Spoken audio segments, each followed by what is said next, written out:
আসসালামু আলাইকুম। আমরা চাঁদাবাজির একটা নতুন সংজ্ঞা শিখেছি গত 2 দিন ধরে। আপনারা নিশ্চয়ই শুনেছেন সড়ক সেতুমন্ত্রী যিনি আছেন রবিউল ভাই, তিনি এক সংজ্ঞা আমাদেরকে শিখিয়েছেন। রবিউল ভাইয়ের চেহারাটা দেখলে আমার একটা টকশোর কথা মনে হয়। এই চ্যানেলের এই হিজড়াটা আছে না, সময় ইসলাম, এটা এক টকশোতে ওনারে ডেকে নিয়ে ওই সময় ইসলাম যখনই বিএনপির কোনো লোকজনকে ডাকতো, এদেরকে আওয়ামী লীগের সাথে মিলে একসাথে অ্যাটাক করতো। তো এর এক পর্যায়ে রবিউল ভাই সব খুলে টুলে দিয়ে উনি টকশোর মাঝখানেই বের হয়ে চলে এসেছিলেন। ওইটা আমার খুব মনে হয়, এবং উনি কথাবার্তাও খুব সুন্দর করে বলতেন।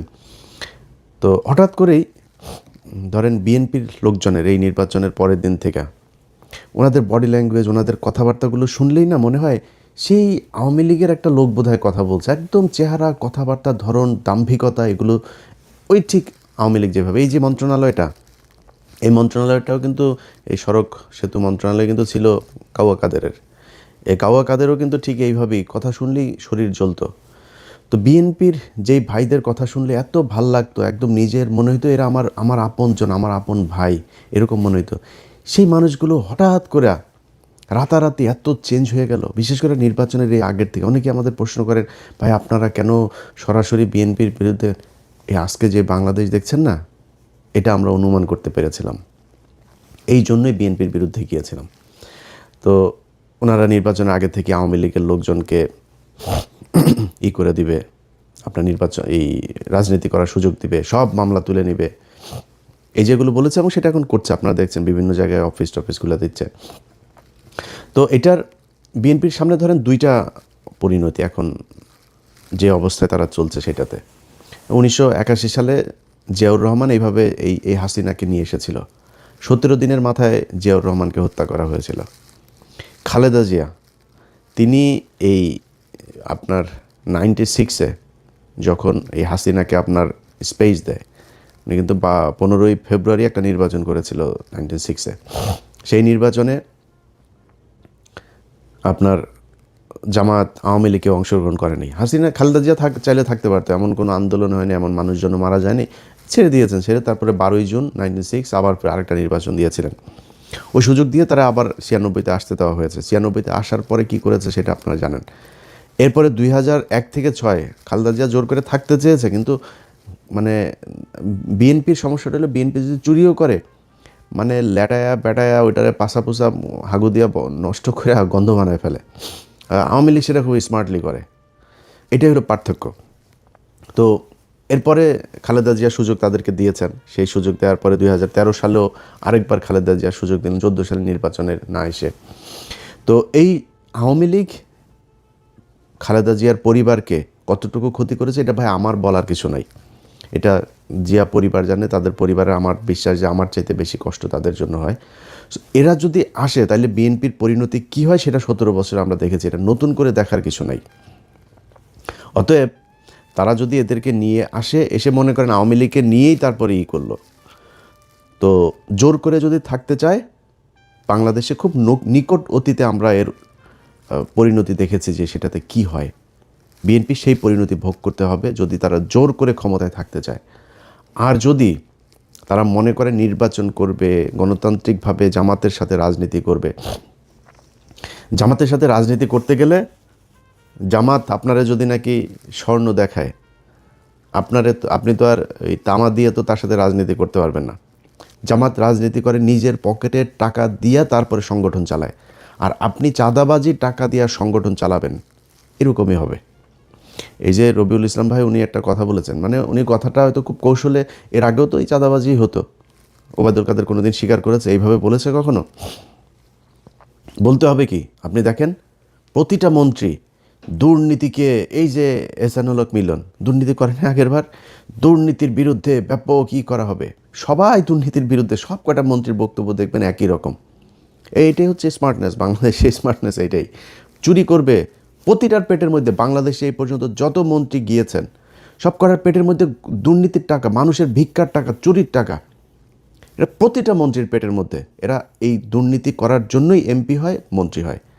আজকে যেই কথাটা রবিউল ইসলাম বলে দিয়েছেন, এইটা আগের মন্ত্রীরা বলেন নাই, বা ওনার আশপাশের মন্ত্রীরা বলেন না, এটাই স্বাভাবিক।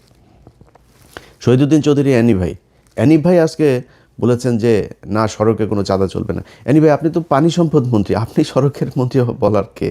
সড়কের মন্ত্রী বলে দিয়েছেন চাঁদাবাজি চলবে, অতএব চলবে। এটারে আপনি এখন কালকে হয়তো উনি বক্তব্যটারে সুন্দর করে বলতে পারেন, তারেক রহমান হয়তো একটা থ্যাতানি দিলে হয়তো বলবে সুন্দর করে, বা এই ধরনের কথা আর ভবিষ্যতে বলবেন, কিন্তু চলবেই চাঁদাবাজি। উনি খুব স্পষ্ট করে বলেছেন যে সরকারি দলের যেই শ্রমিক সংগঠন, তাদের দল চালাতে টাকা লাগে।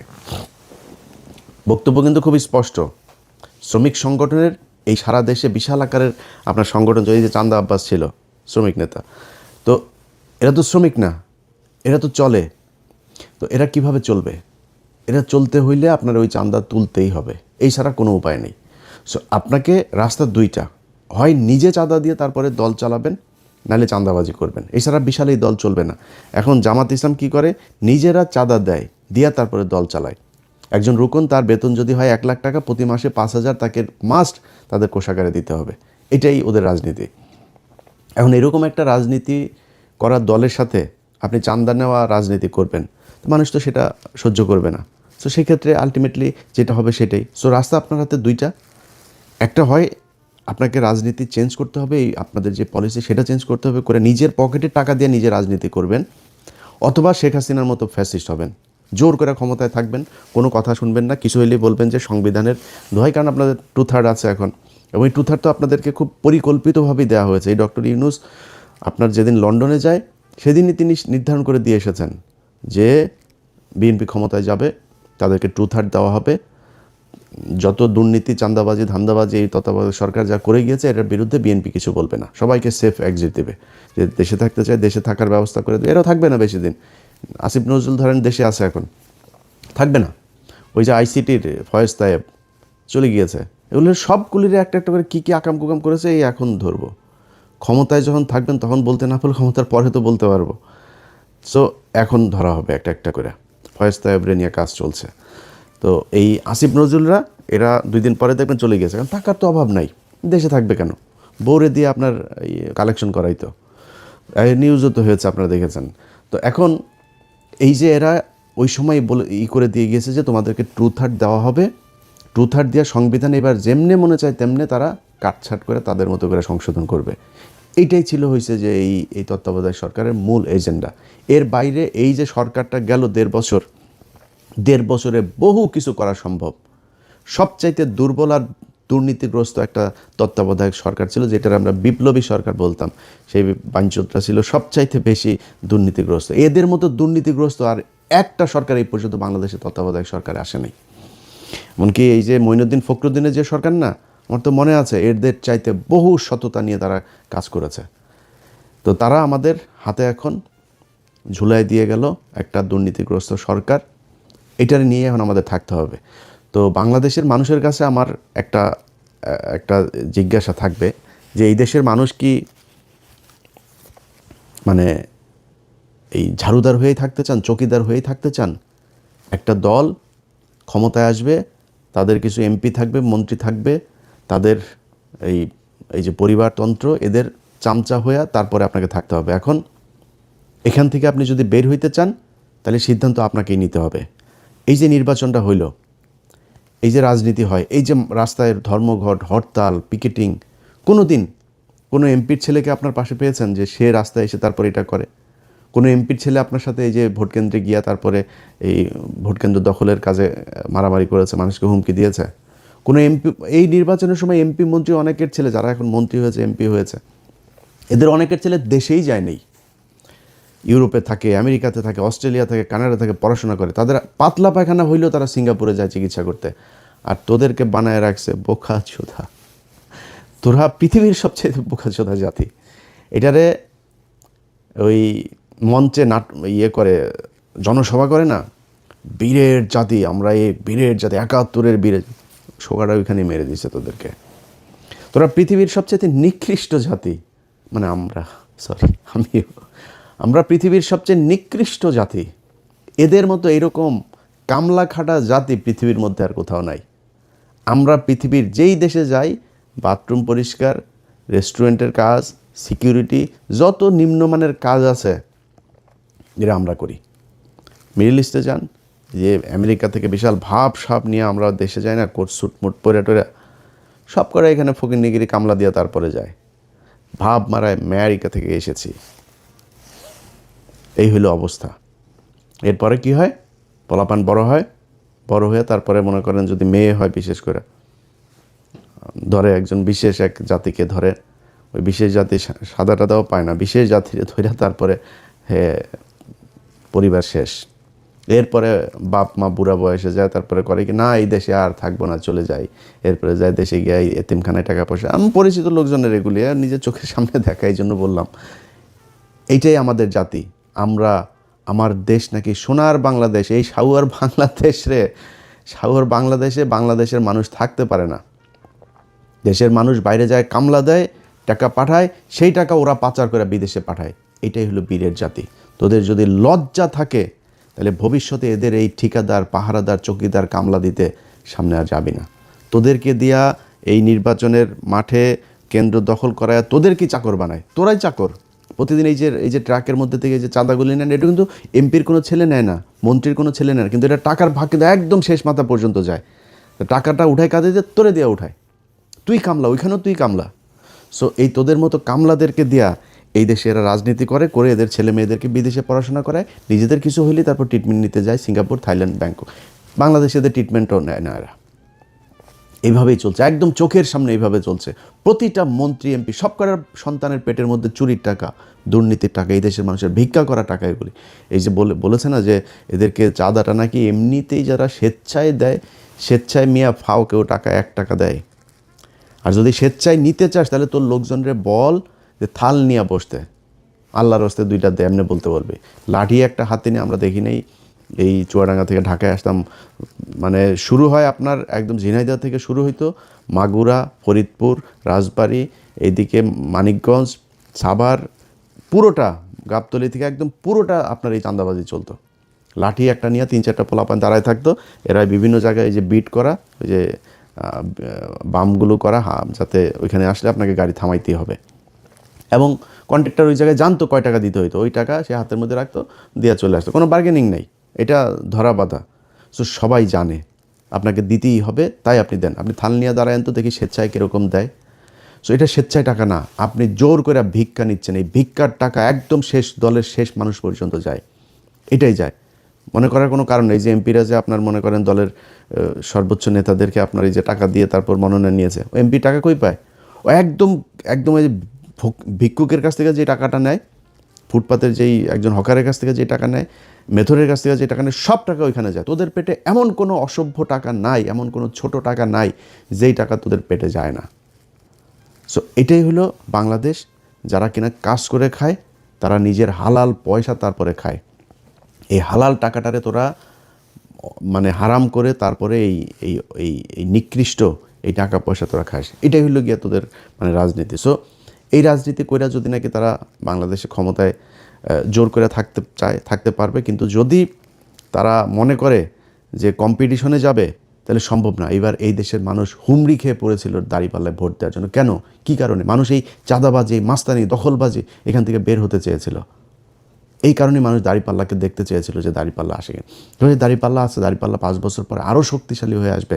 আপনি সিদ্ধান্ত নেবেন যে ভালো হবেন, নাকি হাসিনার মতো আরও মানে সর্বোচ্চ ফ্যাসিস্ট হয়ে তারপরে ফ্যাসিজমের মাধ্যমে এই দেশ পরিচালনা করবেন। এই দুইটা, সেটাও যে আপনি খুব বেশি পারবেন তা না।